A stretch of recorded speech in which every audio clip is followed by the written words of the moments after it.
Assalamualaikum warahmatullahi wabarakatuh. Salam sejarah bangsa kita.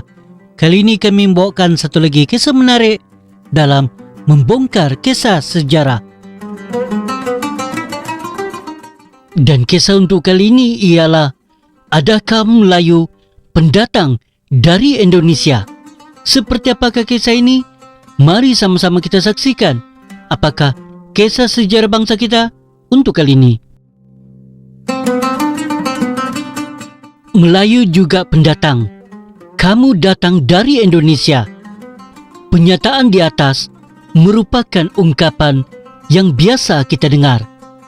Satu justifikasi dangkal tentang keberadaan orang Melayu di Nusantara.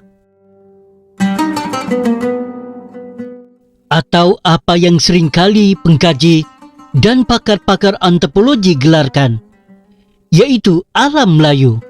Hujatan kali ini boleh saja dibidas dengan menyatakan bahawa sempadan antara bangsa dan garis had politik Indonesia dan Malaysia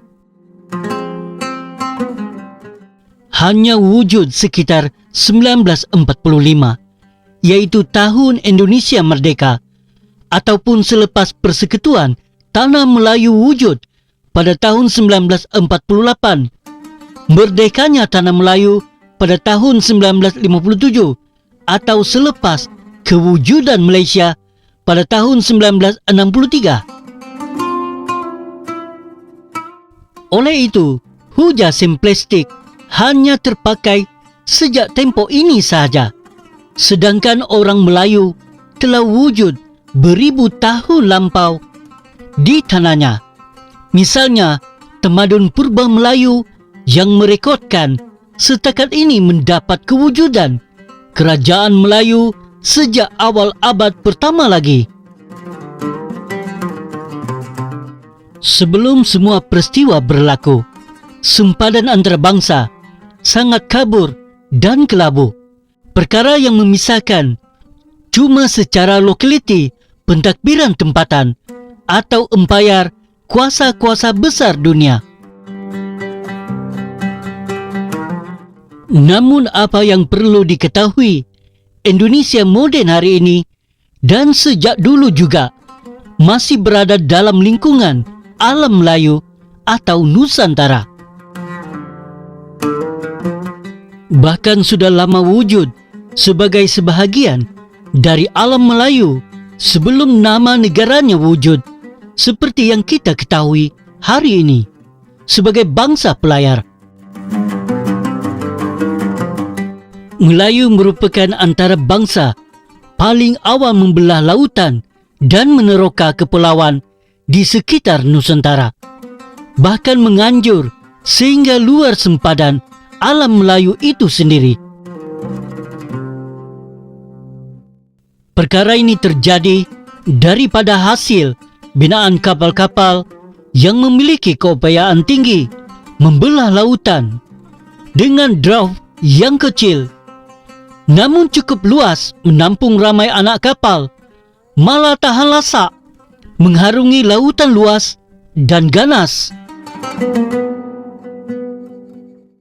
Apabila menyatakan bahawa Melayu ialah pendatang dari Indonesia ke Tanah Melayu atau Malaysia hari ini, samalah seperti mempersoalkan tuan rumah yang bergerak di dalam rumahnya sendiri. Ia seperti pemilik rumah keluar dari satu bilik lain untuk duduk pula di bilik sebelah dalam rumah yang sama. Namun, adakah yang dikatakan sebenarnya maksud alam Melayu? Adakah sempadan Nusantara? Bagaimana para sejarawan, ahli arkeologi atau pakar antropologi menentukan apa yang mereka gelar sebagai wilayah Melayu Polinesia atau Muktahir? Ini namanya Austronesia. Ada 3 teori populer yang diaplikasikan oleh pengkaji untuk diujarkan sebagai penentu wilayah alam Melayu. Pertama, teori berdasarkan kepelbagaian bio. Teori ini dinamakan teori Wallace Line, iaitu telah menggunakan hasil kajian Alfred Russel Wallace terhadap kepelbagaian spesies, flora dan fauna di Nusantara. Beliau merupakan seorang pengkaji British yang pernah menetap di Asia Tenggara sekitar kurun ke-19.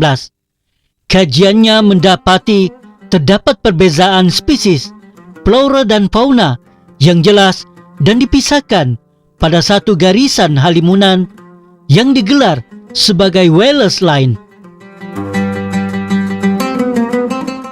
Garisan ini digariskan pada tahun 1859 dan menjadi pemisah kawasan seperti dalam peta tersebut.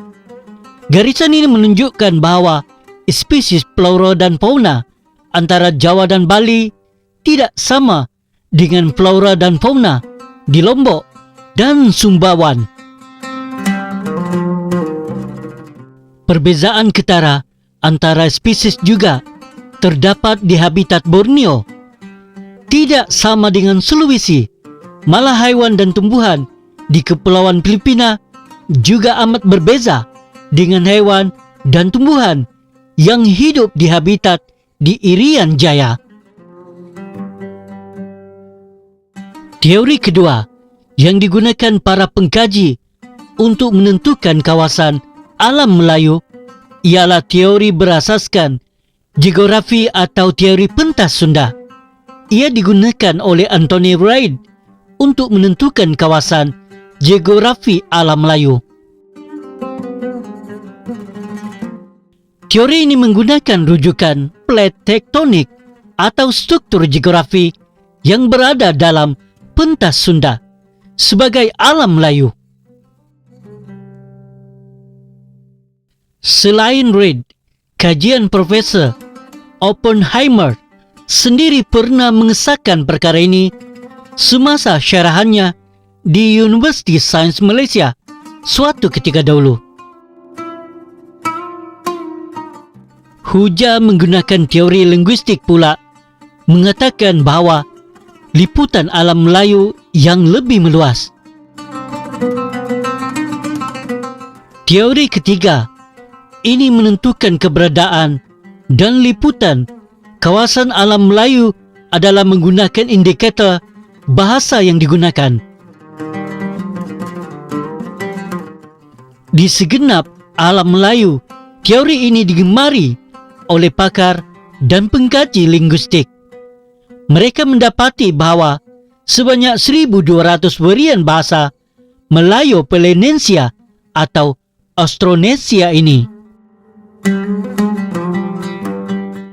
Berdasarkan teori ini, ia menunjukkan bahawa alam Melayu menganjur sejauh Kepulauan Ester di sebelah timur. Kemudiannya, orang Melayu berlayar menggunakan kapal-kapal mereka yang mampu mengawal amarah lautan Hindi yang terkenal dengan bahayanya.